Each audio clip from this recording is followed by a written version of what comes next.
좋아요, 구독. 네, 글로벌 마켓 리뷰 시간입니다. 함께 하실 분은 다올투자증권 이서홍 차장님 모셔보겠습니다. 어서 오세요. 네, 안녕하십니까? 네, 헤드라인 펼쳐보겠습니다.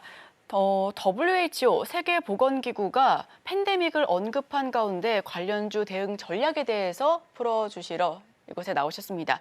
네, 최근 WHO가 팬데믹 관련된 경고를 했는데요. 이에 한국파마 등 국내 관련주가 어제 큰 폭의 상승 흐름을 보여줬습니다. 어떤 내용인지 자세하게 풀어주시죠. WHO, 그러니까 세계보건기구죠. 항상 이제 이 세계보건기구에 대한 어떤 이 기구에 대해서도 그전에 인식이 많이 좀 없다가 이 코로나 때 이 WHO에 대한 부분이 이 기구가 이제 국민들한테 본격적으로 알려진 기구라고 볼 수 있겠는데 여기서 이제 최근에 이제 그 보고서를 하나를 올라왔어요. 그 이후에 우선 제약 바이오 업종에 대한 관심이 우리나라 시장뿐만 아니라 글로벌적으로 다시 한번 좀 올라간 상황인데 그 이유가 바로 이제 좋은 얘기는 아니에요. 코로나 이후에 제2의 어떤 팬데믹에 대한 우려감을 좀 펼쳤던 그런 상황이라고 좀 볼 수 있겠고 어떤 특정적인 이 질병이 유발된다라는 것보다도 지금까지 조금씩 있었던 이 조류 인플루엔자나 아니면은 이 시청자분들께서 알고 있는 엠폭스 이런 질병들 같은 경우가 지금 나왔을 때 전 세계적으로 약간 위기의식이 많이 없다라는 그런 내용이라고 좀 볼 수 있겠고요. 특히 이제 그 글로벌 준비태세 감시위원회죠. 이 GPMB라는 쪽에서의 이 보고서라는 점에서 봤을 때 우선 지금 어떤 질병에 대한 어떤 얘기를 하는 게 아니라 이거에 대한 질병 발생했을 때 제2의 코로나처럼 역풍을 맞을 가능성을 좀 우려했던 그런 상황이라고 좀 볼 수 있겠고요. 특히 이제 보고서에서는 그 전에 이제 루안다에서 이 치명률이 최고 이제 88%가 달했었죠. 바로 이제 열성 전염병이 이제 마르부르크병 이 부분을 좀 언급을 했었고, 그리고 이제 그 미국에서 이제 발생했던 이 고병원성 조류 인플루엔자 이걸 통해서 어떤 코로나보다도 이 치명률이 굉장히 높았던 이런 질병들이 하나둘씩 발견된다는 점을 이 세계보건기구에서는 우려한 그런 상황이라고 좀 볼 수 있겠고요. 그러기 때문에 특히 이제 이 엠폭스가 나왔을 때는 거의 비상사태까지도 선언했던 게 바로 이제 세계보건기구였거든요. 그러기 때문에 이런 질병들이 하나둘씩 나온 부분을 좀 우려하면서 좀 이 글로벌적으로도 위기의식을 가져야 된다라는 게 바로 이제 내용이다라고 말씀드릴 수 있습니다. 네, 글로벌 위기의식을 가져야 된다라는 이야기와 함께 우선 보고서 내용을 조금 더 자세하게 살펴보면요. 지금 질병 자체보다 우리는 의료 시스템이 더 문제다라는 이야기가 많이 나오고 있습니다. 이에 대해서는 어떻게 보실까요? 그렇죠. 이제 코로나 때 정말 이 부분을 많이 경험을 했던 그런 상황이라고 좀 볼 수 있겠고요. 코로나 전에는 어떤 질병에 대한 대처 부분이 좀 제한적으로 이 질병에 대한 유행 기간도 좀 많이 좀 적었었기 때문에 그대로 어떤 국가적으로 글로벌적으로 이 보완을 할 수 있는 대처에 대한 그런 대책이 부족했던 게 사실이었고 그 부분은 이제 코로나를 통해서 하면 증명이 됐던 그런 상황이었는데 이번에 세계보건기구가 이 코로나가 지나간 이후에도 특별하게 나아진 게 없다라는 의견을 좀 많이 얘기를 했었고 오히려 지금 디지털 기술 같은 경우는 많이 발달을 했잖아요.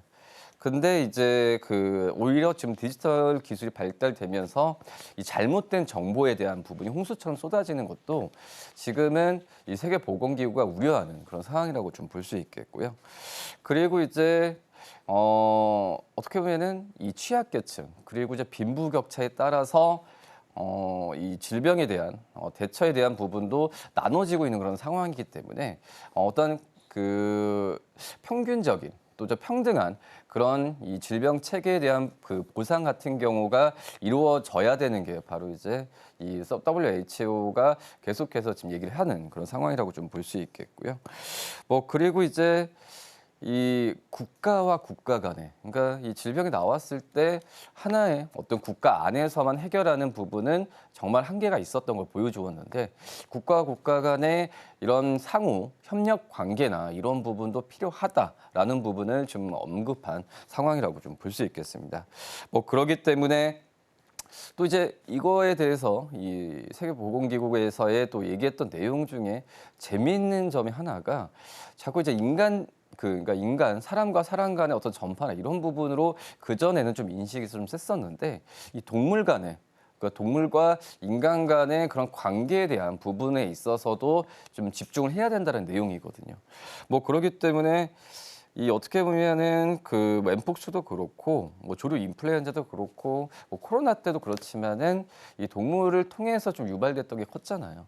뭐 그러기 때문에 이 동물에 대한 어떤 각별한 주의나 이런 부분도 지금 살펴봐야 되는데, 실질적으로 이 전염병이 발생했을 때 인간의 그 사람에 대한 치료병 이런 부분으로만 좀 집중이 되어 있다는 점도 이 세계보건기구는 좀 우려를 좀 표명하지 않았나라고 판단됩니다. 네, 사람에 국한된 게 아닌 동물 역시도 조금 확장성 있게 봐야 된다라는 이야기를 해주셨는데요. 이에 따라 어제 우리 시장 오랜만에 진단키트주 강한 모습을 보여줬습니다. 상한가 터치한 종목들도 눈에 띄고요. 자, 여기에서는 사실 이슈에 따라 움직이고는 있지만 실적은 좀 고전 중이다라고 하는 만큼 어떤 시선으로 봐야 할지 굉장히 궁금합니다. 사실 코로나 팬데믹 그 당시에는 많이 급하기도 했었고 제약바이오 그 당시만 하더라도 미래를 보고 투자하는 그런 느낌이었는데, 지금은 이제 실적까지 뒷받침되는 종목들이 많다 보니까 지금은 이런 부분들 어떤 시선으로 봐야 될까요? 이제 코로나 때 이 관련됐던 종목들이 굉장히 좀 상승세를 좀 크게 좀 보여주었다가, 근데 그것도 약간 반짝했던 것 같아요. 뭐 1년 정도 그 반짝했다가 그 이후에 주가가 다시 밑으로 제자리를 찾는 모습 보여주었는데, 뭐 그러기 때문에 코로나 뭐 관련주에 대한 종목들이 뭐 이렇게 좀 다시 팬데믹 얘기가 나왔을 때는 주가가 다시 한번 뛰지만, 예전만큼의 그런 상승을 기대하는 거는 힘들다라고 생각이 되고 있고요. 특히 이제 이 코로나 대표 수혜주가 바로 이제 진단키트, 진단기기를 만드는 그런 기업들이라고 좀 볼 수 있겠는데, 오히려 지금 코로나가 나온 이후에 이 진단기기 업체들의 그런 수익적인 측면이 크게 좀 기대를 많이 했었죠. 그렇기 때문에 약간 좀 고밸류에 대한 얘기도 좀 있었는데, 하지만 이 코로나 이후에 이 체외 진단기기 기업들 같은 경우가 실질적으로 뭐 글로벌 쪽도 그렇고 특히 이제 내수 쪽으로도 시장에서 고전을 많이 하고 있어요. 특히 이제 우리나라 시장 그 체외 진단기기 시장에서 우리나라 이 체외 진단기기 업체들이 가지고 있는 시장 점유율이 10%도 안 되거든요. 지금 현재는 외국계 기업들과 이제 중국 쪽 기업들에 대해서 좀 밀리고 있는 그런 상황이라고 좀 볼 수 있겠는데, 그렇기 때문에 좀 아쉬운 부분은 분명히 좀 있는 그런 상황이고, 특히 이제 코로나 때 이제 K 방역이라는 그런 기대감이 좀 굉장히 컸었던 게 좀 사실이었거든요. 그렇기 때문에 특히 이제 바이오 헬스 쪽에서의 수출에 대한 기대감이 큰 상황에서 이 체외 진단기계 업체들이 가장 주목을 많이 받았었던 상황이고, 근데 지금은 굉장히 이 기업들이 어떤 좀 시장에 많이 알려졌던 상황이 있지만은 실적이나 이런 부분이 생각보다는 좋게 나오진 않고 있기 때문에 지금 이 시장에서 주가적인 측면에서도 많이 좀 실망한 분들이, 좀 투자자분들도 있지 않을까라고 좀 생각이 되고 있고요. 특히 이제 우리나라 안에서도 지금 그 고전을 많이 하고 있잖아요. 우리나라 안에서도 약간의 글로벌 뭐 빅파마 기업들에 대한 이 선호도가 좀 많이 높은 상황이거든요. 뭐 그러기 때문에 우리나라 국산 이제 체외 진단기기에 대한 사용률이 좀 낮아지는 점은 정말 아쉽지 않나라고 좀 생각이 되고 있고요. 그리고 이제 다른 나라들 같은 경우에도 약간의 좀 그러니까 자국산에 대한 체외 진단기기 이 제품을 사용하려는 그런 움직임이 좀 많기 때문에 지금 여러 안팎으로 봤을 때도 좀 많이 고전을 하고 있는 그런 상황이지 않나라고 생각됩니다. 네, 사실 3대장으로 생각해 보면 뭐 음압병동이 있을 수가 있고요. 그리고 진단키트, 치료제, mRNA 이렇게 크게 움직였었던 걸로 기억하는데 사실 이번에는 예전만큼 그렇게 강하게 움직이진 않겠다라는 의견을 주셨습니다. 여기에 이제 3분기 실적 시즌이 도래하고 있는데 자, 이렇다 할 실적에 대한 기대감을 가질 수가 없다면 진단키트주는 도대체 어떤 포인트로 지켜봐야 될까요? 우선 해외 쪽을 공략을 해야 되는 게 맞다라고 지금 생각이 좀 되고 있고요. 우선 이제 앞서서 말씀드렸다시피 국내 안에서는 극과 극인 것 같아요.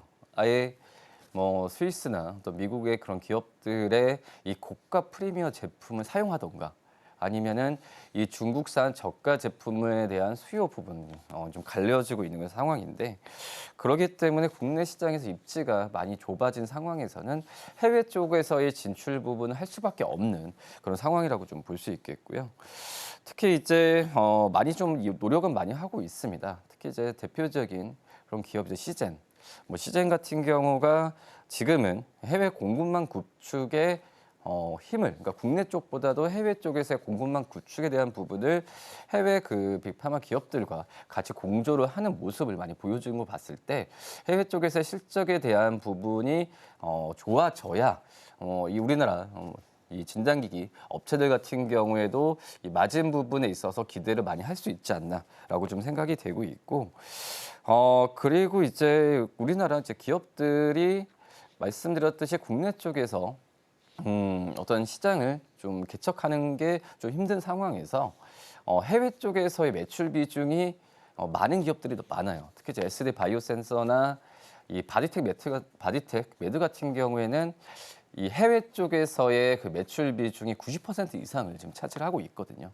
뭐 그만큼 이제 해외 쪽에서의 공략을 계속 준비를 많이 하고 있는 그런 상황이라고 좀 볼 수 있겠고, 특히 이제 이 SD 바이오센터 같은 경우에는 인도 또 인도네시아 이제 브라질 이쪽에서 이 어떤 생산 공장을 지금 짓고 있는 그런 상황이거든요. 왜냐하면은 유럽이나 다른 선진국 또 이제 뭐 중국이나 또 일본 이쪽에서는 중국 쪽에서의 그런 기업들이 많이 차지하고 있는 그런 상황이기 때문에 쉽게 지금 시장을 개척하는 게 좀 힘든 그런 상황에서 뭐 인도나 인도네시아 또 이제 중남미 쪽으로의 시장 자체를 지금 공략을 좀 하고 있는 그런 상황이라고 좀 볼 수 있겠고요. 특히 이제 또 바디텍 매드 같은 경우에는 말씀드렸다시피 해외 매출 비중이 거의 90% 이상인데 이 수출 그 국가에 대한 수출 비중이 거의 140개국에 좀 이르고 있는 상황이거든요. 그러기 때문에 이 바디텍 매드 같은 경우에도 지금 현재 인도 쪽에서 현재 공장에 대한 부분에 있어서 생산을 많이 하고 있는데 그만큼 해외 쪽에서의 진출도 중요하지만 어느 국가 또 이제 경쟁 강도가 낮은 그런 국가들을 찾아서 시장을 개척하는 그런 움직임이 굉장히 좀 중요하지 않나라고 좀 생각이 되고 있고요. 그리고 이제 뭐 이런 점을 본다면 약간 중국 쪽에서의 기업들과 좀 생각해봐야 되는데 저가라고 좀 말씀을 좀 들었지만 중국의 이 기업들이 이 공짜, 그러니까 공짜라기보다도 약간의 좀 무료로 이 진단기기를 해외 쪽에서 제공하면서 테스트나 어떤 마케팅을 많이 활발히 하고 있거든요. 뭐 그런 부분을 우리나라 이 해외 진단기기 업체들 같은 경우에도 한번 좀 경각심을 좀 가져야 되지 않을까라고 좀 생각이 되고 있고 그렇기 때문에 여러 숙제가 있는 것 같아요. 해외 쪽에서의 진출하려면 이 공급망도 구축을 해야 되고 마케팅도 해야 되고 또 이제 이런 사업 관리 서비스나 뭐 이런 부분에 있어서 어떤 체계적인 부분을 좀 잡혀야 하는 게 좀 이제 숙제이지 않나라고 좀 생각됩니다. 네, 방금 말씀해 주셨던 것처럼 해외 쪽으로 좀 활로를 모색해야 된다, 눈을 돌려야 한다라는 말씀을 해주셨는데 중국이 정말 넘어야 될 큰 산으로 보여지고 있습니다. 이 저가 공세, 즉 가성비에 조금 더 우리가 경쟁적으로 우위에 있으려면 어떤 방식을 취해야 될까요? 우선은 지금 이 경쟁에 대한 우위를 가져야 어떻게 보면은 이 체외 진단기기 업체들, 그러니까 글로벌적인 체외 진단기기 업체들이 지금 밸류가 굉장히 좀 높거든요.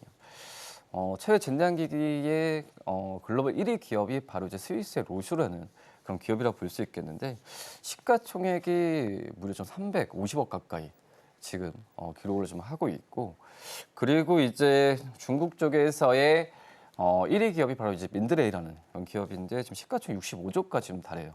그리고 2위 기업인 완타이 같은 경우도 시가총액이 20조 원 가까이 된 규모이기 때문에 지금 이제 우리나라 이 진단기계 업체들 같은 경우에도 이 어떤 1조 원대, 그러니까 그 2년 전에, 2, 3년 전에 코로나가 때문에 주가가 좀 많이 올라갔을 때 시총 규모가 1조 넘는 기업들도 한두 기업씩 생겼지만은 지금 이제 그 수준만큼은 좀 못 갔던 게 아쉽다라고 좀 생각이 되고 있는데, 우선 중국 쪽의 체외 진단 그 기기 말씀드렸던 민드레이나 이 완타이 같은 경우는 이 중국 정부에서 운영을 하고 있거든요. 뭐 그런 점에서 당연히 중국 정부의 어떤 예산이나 또 이런 지원 부분을 탄탄히 받고 있기 때문에 해외 시장을 공략하는데 좀 쉽다라고 좀 생각이 되고 있고, 우리나라 같은 경우는 거의 이제 대부분 이제 사기업이라고 좀 볼 수 있거든요. 정부 쪽에서 지원이나 이런 부분이 이 어떤 코로나 이후에 굉장히 좀 제한적으로 좀 가고 있기 때문에 이 중국 기업들과의 경쟁에서 이기려고 한다면은 이 우리나라도 정부적인 어떤 지원 부분이 필수적이지 않을까라고 좀 생각이 되고 있고, 그리고 이제 이 말씀드렸다시피 이제 이 정부에 대한 도움이 필요하다고 말씀드렸는데 한때 이제 그런 적이 있었잖아요. 코로나 이후에 이 진단기계 업체들이 정말 이제 제품을 많이 사놨지만은 결국은 이제 코로나에 대한 그 약간의 완화되면서 이 만들었던 진단기기 그 제품의 재고를 이 기업들이 떠안았던 모습이 그때 기억이 나거든요. 뭐 그러기 때문에 이 정부 쪽에서도 어떤 도움을 준다라는 것보다도 이런 상호적인 어떤 진단기기 업체들이 좀 자유롭게 좀 이 제품 생산할 수 있는 구조를 만들어야 된다라고 좀 생각이 되고 있고, 그리고 약간 좀 매몰차게 말씀을 드리면은 결국은 이제 기술력과 성능이 좋아야 된다라고 좀 볼 수 있겠고요. 그렇기 때문에 중국 기업들의 어떤 저가 제품에 대해서 저는 제 생각에는 가격적인 측면에서는 다른 어떤 섹터도 마찬가지지만은 중국의 어떤 저가 가격 경쟁력을 이기는 부분은 거의 한계다, 거의 좀 불가능하지 않을까라고 좀 생각이 되고 있거든요. 이거는 진단기기 기업뿐만 아니라 우리나라 뭐 다른 어떤 제조 섹터들 같은 경우에도 중국과의 어떤 가격 경쟁을 한다는 거는 거의 불가능하다라고 좀 생각이 되고 있는데, 그만큼 이제 기술력이나 이런 부분의 개발에 있어서 우위를 넘어야 어떤 중국 기업들과의 관계에 있어서는 더욱더 우위에 된다는 것보다도 최소한 동등한 쪽으로의 경쟁력을 갖고 갈 수 있지 않을까라고 좀 생각이 되고 있고, 그렇기 때문에 투자나 어떤 규제 완화 또 이제 이 기술력도 그런 중요한 그런 상황이라고 좀 볼 수 있겠고요. 그리고 이제 앞서서 정부 쪽 계속 말씀드리지만 정부 쪽에서 실증 사업이나 이런 부분을 이 진단기기 업체들한테 좀 약간 좀 시간이나 이 비용적인 측면을 많이 좀 이 부담을 해야 이 우리나라 진단기기 업체들이 다시 한번 좀 관심 많이 받지 않을까라고 좀 생각이 됩니다. 우선은 정부 지원이 절실해 보이고요. 추가적으로는 이 경쟁 우위를 위해서 기술력과 성능 역시도 다 갖춰야 될 것 같다라는 말씀해 주셨습니다. 자, 그렇다면 이런 상황 속에서 지켜볼 만한 진단 키트죠. 어떤 게 있을까요? 정말 이제 이 전염병 관련 기업들, 그러니까 코로나 관련주라고 하지만 지금 코로나 관련주라고 잘 얘기를 안 하고 어떤 의료기기 섹터 쪽에서의 이 예방 차원의 그런 기업들은 종목들을 이제 슬림화를 정말 많이 해야 된다라고 좀 생각이 되고 있고요. 뭐 대표적으로 뭐 시젠, SD 바이오센서 여러 종목들이 있지만 이 코로나 이후에 실적이 꾸준하게 느는 기업은 거의 없어요. 그 중에 하나가 바로 이제 바디텍 매드가 유일하게 어떤 실적적인 측면에서 이제 우위에 있는 그런 상황이라고 좀 볼 수 있겠는데, 그래서 저는 이제 바디텍 매드에 대한 좀 관심을 좀 계속해서 가져야 되지 않을까라고 좀 생각이 되고 있고, 이 바디텍 매드 같은 경우에는 이 면역 진단 기반의 어떤 현장 진단 쪽에서의 이 어떤 우위를 또 기술력을 갖고 있는 그런 기업이라고 좀 볼 수 있겠는데, 그렇기 때문에 이 진단 쪽과 예방이라고 한다면은 지금은 이 어떤 팬데믹보다도 인구 고령화나 또 이제 이쪽에서의 정부 쪽에서 지원을 많이 좀 하고 있는 그런 상황이거든요.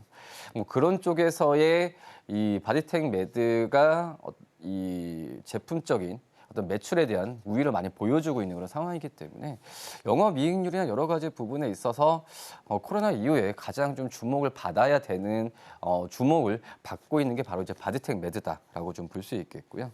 특히 이제 이 체외 진단, 이 서비스 쪽에서 본다고 하더라도 장비 쪽도 현장 진단 장비 쪽에서 매출도 중요한데 이 소모품에 대한 부분이 계속해서 이 바디텍 매드의 어떤 실적을 가장 뒷받침하는 부분이거든요.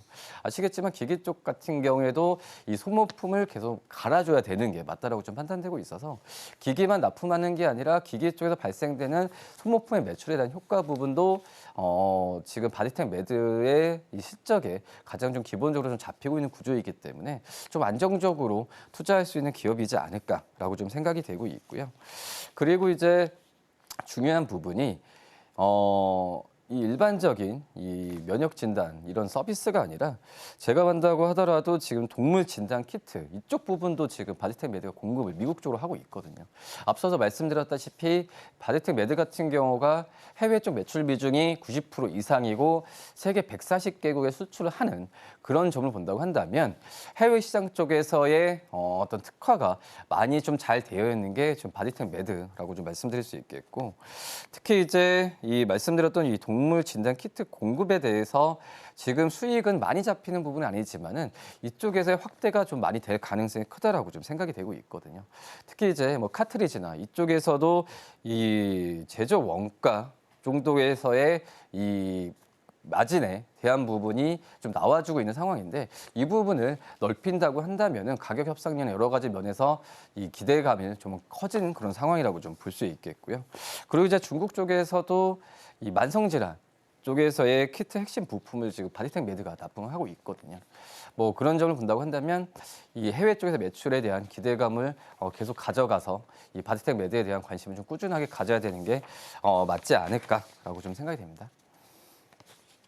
네, 코로나 이후에 꾸준하게 실적이 증가하고 있고 또 해외 매출 비중도 높은 바디텍 매드를 추천해 주셨습니다. 자, 그럼 짧게만 하나 더 질문을 해볼게요. 어제 전반적으로 굉장히 강한 흐름을 만들어내는데 오늘 관련주들은 시초가부터 어떤 모습 그려낼지 어떤 부분 좀 상승으로 출발할지 아니면 갭으로 좀 떨어지면서 출발할지가 마지막 질문으로 드려보도록 하겠습니다. 그래서 그전에도 이제 조류 인플루엔자나 또 이제 엠폭스 나왔을 때 이 관련 종목들이 주가가 하루 만에 끝났던 점이 그러니까요. 네. 네.